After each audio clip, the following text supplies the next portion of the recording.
Hi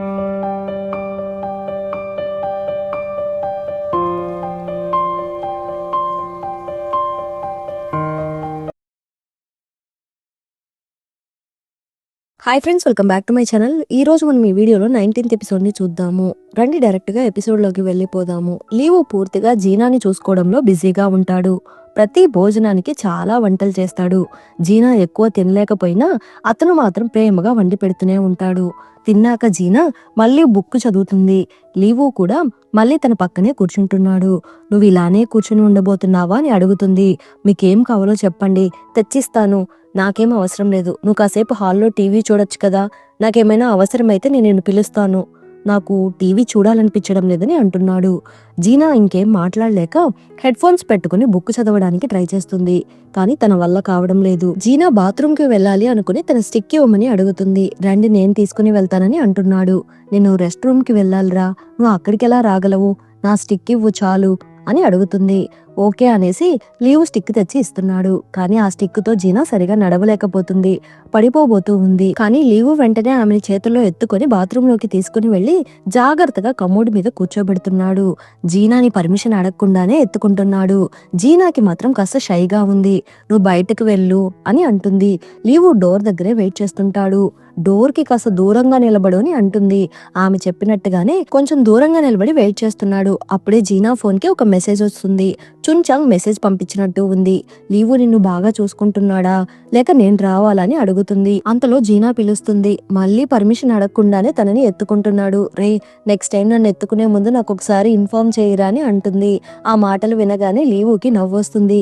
ఎంత ధైర్యం నీకు, ఎందుకలా నవ్వుతున్నావు? అలా ఏం లేదు అనేసి జీనాని తీసుకుని వెళ్లి బెడ్ మీద పడుకోబెడతాడు. జీనా సరదాగా, నన్ను ఎత్తుకునే ముందు ఒకసారి చెప్పురా, నువ్వు నీ తాతను కూడా ఇలాగే ఎత్తేవాడివా?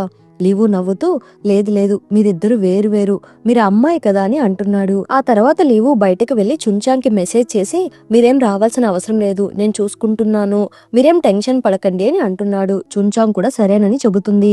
లీవు ఎంతో ఆనందపడతాడు. తర్వాత జీనా త్వరగా కోలుకోవడానికి ఏమేం తినాలి అని నెట్ లో సెర్చ్ చేసి ఉదయాన్నే సూప్ తయారు చేసి ఇస్తున్నాడు. జీనా ఆ సూప్ ని తాగిన తర్వాత, నాకు నిద్ర వస్తుంది, నువ్వు కూడా వెళ్ళి కాసేపు పడుకో అని అంటుంది. లేదు, నాకు నిద్ర రావడం లేదు, నేను మీ పక్కనే కూర్చొని బుక్ చదువుకుంటాను, మిమ్మల్ని ఏం డిస్టర్బ్ చేయను అని అంటున్నాడు. లైటింగ్ ఎక్కువగా ఉందని చెప్పగానే కర్టెన్ని మూసేస్తున్నాడు. ఆమె నిద్రపోతుండగా లీవు ఆమెనే చూస్తుంటాడు.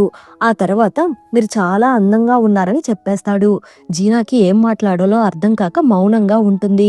అప్పుడే డోర్ నాక్ అవుతున్న సౌండ్స్ వినిపిస్తున్నాయి. జీనా వాళ్ళ నాన్న వచ్చినట్టున్నారు. లీవు డోర్ ఓపెన్ చేస్తాడు. వెంటనే నాన్న కూతురికి వంటలు చేయడం మొదలు పెడతారు. లీవు కూడా వాళ్ళ నాన్న గురించి పెద్దగా పట్టించుకోకుండా జీనాకి సహాయం చేస్తాడు. ఎక్కడ మళ్ళీ చెప్ప పెట్టకుండా ఎత్తుకుంటాడేమోనని జీనాకి కాస్త టెన్షన్ గా ఉంది. దానికి బదులుగా లీవు జీనా కూర్చున్న కుర్చీతో పాటు ఎత్తుకుని తనని జాగ్రత్తగా కూర్చోపెడుతున్నాడు. ఇంత పెద్ద విషయం తనకెందుకు చెప్పలేదని అడుగుతూ గాయం గురించి తన దగ్గర దాచినందుకు నాన్న కోప్పడుతున్నాడు. పదమని ఇంటికి వెళ్దామని పిలుస్తున్నాడు. నేనున్నాను కాబట్టే తను మీతో చెప్పలేదు అని లీవు అంటున్నాడు. అంతలో జీనా కాళ్ళతో ఒక తన్నుదంతుంది. లీవు వెంటనే, నేను ఆమెను బాగా చూసుకుంటాను, నా తాతను కూడా నేనే చూసుకున్నాను, నాకు ఆ ఎక్స్పీరియన్స్ ఉంది అని అంటున్నాడు. జీనా మాట్లాడుతూ, చున్చాంగ్ కూడా వస్తానని చెబుతుంది నాన్న, మీరేం నా గురించి టెన్షన్ పడకండి అని అంటుంది. చివరికి నాన్న ఒప్పుకొని, ఓకే, నీకేమైనా అవసరమైతే నాకు వెంటనే ఫోన్ చేయమని అంటున్నారు. ఆ తర్వాత లీవు స్టడీస్ గురించి ఆరా తీస్తున్నారు. డైరెక్ట్ పిహెచ్డి వరకు అక్కడే చదువుకోవచ్చంట కదా అని అడుగుతున్నారు. భోజనం కంప్లీట్ అయ్యాక లీవు జీనాని ఎత్తుకొని వచ్చి సోఫాలో కూర్చోబెడుతున్నాడు. జీనా కాస్త టెన్షన్ పడుతూ, నాకు కాదు, వెళ్ళి డాడీకి హెల్ప్ చేయని అంటుంది. సరే, జాగ్రత్తగా ఉండమ్మా, డైలీ కాస్త ఎక్సర్సైజ్ చేస్తూ ఉండు అని చెప్పేసి నాన్న వెళ్ళిపోతున్నారు. ఇప్పుడు లీవు లోపలికి రాగానే నెక్స్ట్ టైం ఇలా చెయ్యకని అంటుంది. లీవు మాత్రం అమాయకంగా, నేనేం చేశాను, నేను చూసుకున్నాను అంతే కదా అని అంటాడు. తర్వాత బాత్రూమ్ లో ముఖం కడుగుతుండగా జీనా ఐ క్రీమ్ బాటిల్ కింద పడిపోతుంది. దాన్ని తీసుకునే సమయంలో జారి పడుతుంది. లీవు పరిగెత్తుకుంటూ వచ్చి ఆమెను ఎత్తుకుంటాడు. జీనా అతను ఇచ్చిన ప్రోడక్ట్ వాడుతుందని గమనించి దాని గురించి అడుగుతున్నాడు. నువ్వు కాస్ట్లీ గిఫ్ట్ ఇచ్చావు కాబట్టి వాడుతున్నానని అంటుంది. అప్పుడే నాన్న తాళా విషయాలు మర్చిపోయి తిరిగొస్తారు. జీనా భయపడిపోయి లీవుని దాక్కోమని చెప్పి షవర్ ఆన్ చేసి స్నానం చేస్తున్నట్టుగా యాక్ట్ చేస్తుంది. లీవు ఎక్కడికి వెళ్ళాడని నాన్న అడుగుతూ ఉంటే షాప్ కి వెళ్ళాడు నాన్న అని జీనా అబద్ధం చెప్తూ ఉంది. నాన్న తాళాల కోసం వెతుకుతున్నాడు. ఇద్దరు చాలా క్లోజ్ గా ఉన్నారు. లీవు ఆమెను ముద్దు పెట్టుకోబోతూ ఉంటే జీనా అతన్ని ఆపేస్తుంది. అతను సైలెంట్ గా కూర్చొని ఉన్నాడు. తాళాలు దొరికాయమ్మా, నేను బయలుదేరుతున్నాను అనేసి నాన్న అక్కడి నుండి వెళ్ళిపోతున్నాడు. డాడీ వెళ్ళిపోయారు, నువ్వు బయటకు వెళ్ళొచ్చు అని చెప్పగానే లీవు సైలెంట్ గా అక్కడి నుండి వెళ్ళిపోతున్నాడు. జీనాకి మాత్రం కాస్త షైగా ఉంది. ఒక నెల తర్వాత జీనా చాలా వరకు కోలుకుంటుంది. లీవు ఇంకా బ్రేక్ఫాస్ట్ లంచ్ సిద్ధం చేస్తూనే ఉంటాడు. ఇప్పుడు ఇద్దరూ కలిసి బ్రేక్ఫాస్ట్ చేస్తున్నారు. జీనా సరదాగా నేను పిలిస్తే రానన్నావు కదా అని అంటుంది. లీవు మాత్రము ఈసారి చుంచాంగ్ పిలిచింది అందుకే వచ్చానని అంటున్నాడు.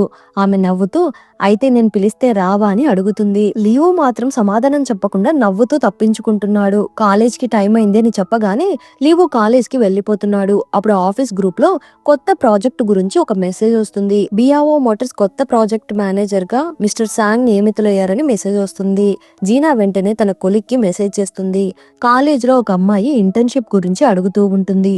చెంగ్ లీవును కూడా ఒప్పిస్తాడు. మొదట అతను జీనాను చూసుకోవాలని అంటాడు, కానీ చివరికి అంగీకరిస్తున్నాడు. తర్వాత వెంటనే ఇంటికి వస్తాడు. అక్కడ చుంచాంగ్ ఉంటుంది. నువ్వేం టెన్షన్ పడకు, నీ పనేం నేను లాక్కోను అని లీవుని ఆట పట్టిస్తుంది. ఓకే నేను కుక్ చేస్తాను అనేసి లీవు అక్కడి నుండి వెళ్ళిపోతున్నాడు. చుంచాంగ్ జీనా వాళ్ళ ఇంటి శుభ్రతని చూసి ఆశ్చర్యపడుతుంది. లీవు వెళ్ళిన వెంటనే చుంచాంగ్ జీనాతో మాట్లాడుతూ అబ్బాయి చాలా హ్యాండ్సమ్ గా ఉన్నాడు, నువ్వు అతని గురించి ఒకసారి ఆలోచించొచ్చు కదా, పైగా చాలా క్యూట్ కూడాను, నీ గురించి ఎంత కేర్ తీసుకుంటున్నాడో చూడు అని అంటుంది.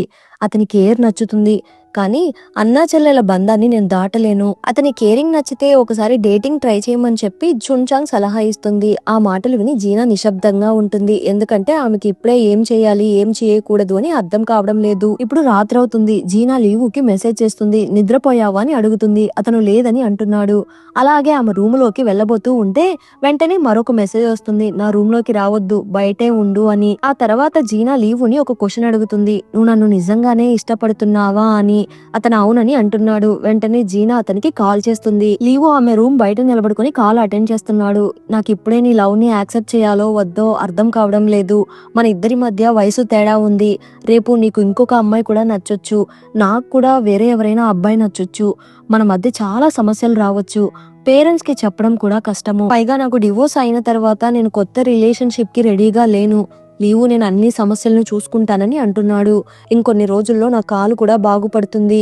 నువ్వు నీ చదువు పైన ఫోకస్ పెట్టాలి, నా మీద కాన్సన్ట్రేషన్ చెయ్యొద్దు అని అంటుంది. ఆ మాటలు విని లీవు మళ్ళీ నన్ను దూరం చేయాలనుకుంటున్నారా అని అడుగుతున్నాడు. జీనా వెంటనే అలా కాదు, నేను కేవలం నీ చదువు గురించి మాత్రమే చెప్పాను. నువ్వు ఈ ప్రపంచాన్ని చూడాలి, నిన్ను ఈ రిలేషన్షిప్ లో బంధించుకోకూడదని అంటుంది. చివరికి ఇద్దరు ఒక ఒప్పందం చేసుకుంటున్నారు. వచ్చే ఏడాది కూడా నువ్వు నన్నే ఇష్టపడితే, నేను ఎవరిని ఇష్టపడకపోతే మన రిలేషన్షిప్ గురించి మళ్ళీ ఒకసారి ఆలోచిద్దామని అంటుంది. అయితే నేను మిమ్మల్ని ఇష్టపడొచ్చా అని అడుగుతున్నాడు. అది నీ ఇష్టమని అంటుంది. అంతలో కాల్ ముగుస్తుంది. ఇద్దరు మెసేజ్ లో మాట్లాడుకుంటారు.